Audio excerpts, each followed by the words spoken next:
Napakalupit ang pinakita ni Kenneth Lover mga tol. Manny Pacquiao moves. Ang ganda ng mga paint moves ni Kenneth Lover. Talaga namang matindi. Ito ang video ni Lover mga tol. Credit sa title holder. Ito ang unang laban ni Lover sa labas ng Japan at nagpakitang gilas kaagad. Maraming nagsasabi na mahina lang daw ang kalaban. Pero unang laban ni Lover itong mga tol. Sa kita nyo sa video, hindi talaga nakaporma yung Hapon. Hindi pa niya nakita kung paano labanan si Lover. Pero binugbog na siya. Tignan nyo yung galawan ni Lover dito mga tol. Oh. Yan ang gusto ko kay Lover, bumabato ng jab.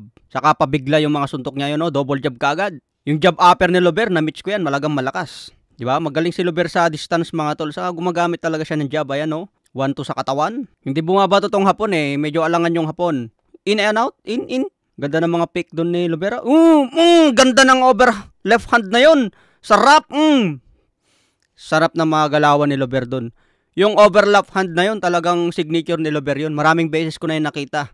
Yung susuntok tapos biglang yoyoko, may pahabol na suntok sa ibabaw.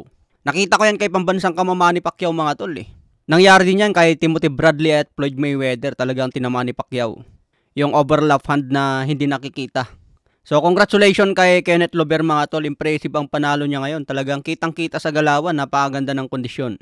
May bagong kartada ngayon si Lover na 13 wins, 8 KOs, walang talo. Si Tulio De Canarudo naman may kartadang 8 wins, 4 KOs, may 3 talo na. Sana magtuloy-tuloy ang panalo ni Lover sa Japan mga tol para mabilis umangat sa ranking. Lumalaban ito ngayon sa Bantamweight Division. Hawak na niya ang OPBF Interim Belt. Samantala kanina nagpakitang gilas din si Gio Santissima. Panalo rin siya via TKO sa round 3. Matangkad yung kalaban niya, 5'10". Pero binugbog lang din ni Gio Santissima.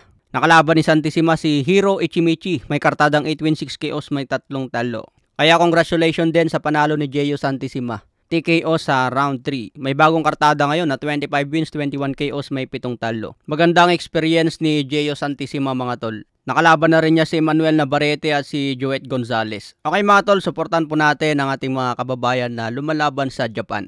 Mukhang nakakapaghiganti na tayo sa mga Japanese fighters. Kailangan na lang ngayon magkaroon tayo ng isang world champion sa mataas na dibisyon. Okay mga tol, hanggang sa muling update.